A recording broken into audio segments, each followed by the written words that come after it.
இன்னைக்கு கனவுல சிவபெருமானை அவனை திட்ட வேண்டாம், நாளை காலையில நீ ஒளிந்திருந்து பார் என்ன நடக்குதுன்னு சொல்றாரு. அவர் அந்த நேரம் முடிச்சுட்டு நாளைக்கு ஏதோ ஒரு பெரிய அற்புதம் வரப்போகுதுன்னு சொல்லிட்டு அவரு சீக்கிரமா எழுந்து கோயில் வெளியே ஒளிஞ்சிருந்து பாக்குறாராம். எப்பயும் போல இந்த திண்ணனும் மாமிசத்தை பதப்படுத்தி வாயில தண்ணி எடுத்துக்கிட்டு தலையில பூவெல்லாம் சொருகி வச்சுக்கிட்டு மேல பார்க்கும்போது சிவலிங்கத்துல வலது கண் இருக்கிற பக்கத்துல இருந்து ரத்தம் அப்படியே பெருகி வருதாம். இத பார்த்த உடனே அவர் பதறி போய் அவர் வாயில இருந்த தண்ணி செதறிடுச்சான், கையில இருக்கிற மாமிசம் விழுந்துடுச்சான், அவரும் அப்படியே கீழே விழுந்துட்டாரு. அவரும் ரொம்ப பதறி போய் என்ன பண்றது தெரியாம அவருக்கு தெரிஞ்ச சில மூலிகையெல்லாம் கொண்டு கடகடன்னு பறிச்சுட்டு சிவலிங்கத்துல அந்த ரத்தம் வர இடத்துல வைக்கிறாராம். ஆனா ரத்தம் நிக்கல.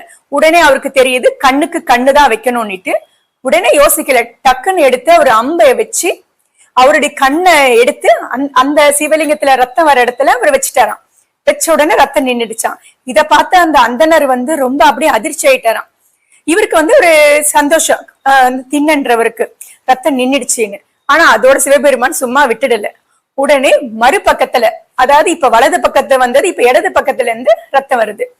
உடனே இவரு பதறி போயிட்டாரு, என்ன பண்றது தெரியல. ஆனா அவருக்கு என்கிட்ட இன்னொரு கண்ணுதான் இருக்கே அப்படின்ட்டு அந்த கண்ணை அடையாளத்தோட வைக்கணும்னு அவருடைய செருப்பு காலை எடுத்து சிவலிங்கத்து மேல வச்சு, ஏன்னா அந்த இடத்துலதானே அவர் வைக்கணும், அவருக்கு அந்த கண்ணை எடுத்துட்டா அவரு பார்க்க முடியாதுன்ட்டு அவர் யோசிக்கல. டக்குன்னு எடுத்து அவர் அம்பை எடுத்து இடது கண்ணையும் எடுக்க போகும்போது நில் கண்ணப்ப அப்படின்னு ஒரு குரல் கேட்டுதான். அதுதான் சிவபெருமான் அவர் கண்ணை நீ வைக்க கூடாது நில்ன்னு சொல்லிட்டு அவரை ஆசீர்வாதம் பண்ணாரா.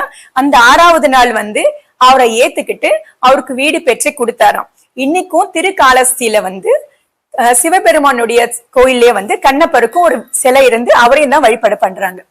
இன்னொருத்தர் திருநாளை போவோம்ன்றவர் என்னன்னா